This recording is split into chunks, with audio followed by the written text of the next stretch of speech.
রবিবার 12ই বৈশাখ 1433, ইংরাজি 26th April 2026 এর শুভ সময়গুলো জেনে নেওয়া যাক।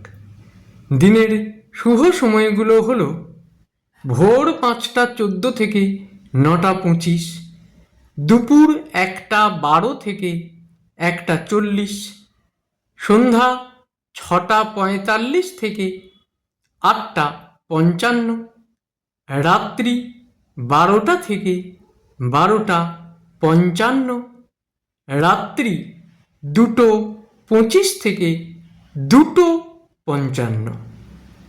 প্রত্যেক দিনের শুভ সময়গুলো আমি দুদিন আগেই আপলোড করে দিই YouTube channel astro guide, Facebook page কিছু কথা এবং আমার ফেসবুক আইডি শ্রী দিবাকরে। দিনের ইম্পর্ট্যান্ট কাজগুলো যদি এই সময়গুলোর মধ্যে করা যায় তাহলে অনেক বেশি ভালো ফল পাওয়া যায়। প্রত্যেক দিন ভালো ভালো অনুষ্ঠান দেখতে চ্যানেলটিকে সাবস্ক্রাইব করে রাখুন, লাইক করে শেয়ার করে আমার পাশে থাকুন। সবাই ভালো থাকবেন, সুখে থাকবেন, আনন্দে থাকবেন।